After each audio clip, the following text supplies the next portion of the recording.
नमस्कार भक्तजनों, स्वागत है आपका हमारे यूट्यूब चैनल अपरा एकादशी, जिसे अचला एकादशी भी कहा जाता है, ज्येष्ठ माह के कृष्ण पक्ष में आती है। यह व्रत भगवान विष्णु के त्रिविक्रम रूप को समर्पित होती है। मान्यता है कि यह व्रत पापों से मुक्ति, धन की प्राप्ति और मोक्ष दिलाता है।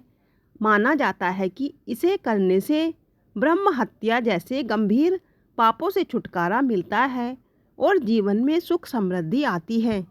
आइए अचला एकादशी व्रत कथा का बड़े ही ध्यान से श्रवण करते हैं।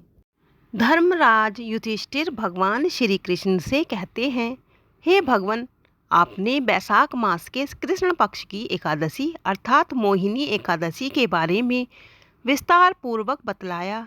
अब आप कृपा करके ज्येष्ठ कृष्ण एकादशी का क्या नाम है तथा उसकी कथा क्या है, इस व्रत की क्या विधि है, कृपा कर यह सब विस्तार पूर्वक कहिए। भगवान श्री कृष्ण कहने लगे, हे राजन, ज्येष्ठ मास के कृष्ण पक्ष की एकादशी को अचला एकादशी या अपरा एकादशी दोनों ही नामों से जाना जाता है।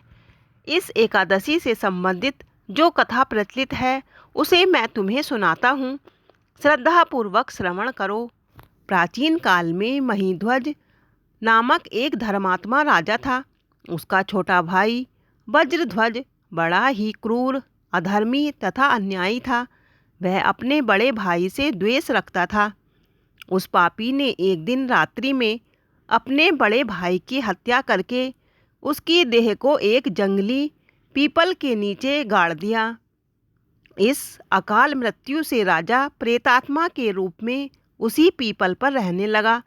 अब वह प्रेत बन गया था, इसलिए स्वभाववश आने जाने वालों को परेशान करने लगा और अनेक उत्पात करने लगा। एक दिन अचानक धौम्य नामक ऋषि उधर से गुजरे।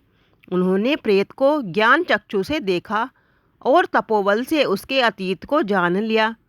अपने तपोबल से प्रेत उत्पात का कारण समझा। उन्हें पता चला कि राजा प्रेत योनि से मुक्त होना चाहता है। ऋषि ने प्रेत को पीपल के पेड़ से उतारा और परलोक विद्या का उपदेश दिया। दयालु ऋषि ने राजा की प्रेत योनि से मुक्ति के लिए स्वयं ही अपरा एकादशी का व्रत किया और उसे अगति से छुड़ाने को उसका पुण्य प्रेत को अर्पित कर दिया। इस पुण्य के प्रभाव से राजा की प्रेत योनि से मुक्ति हो गई।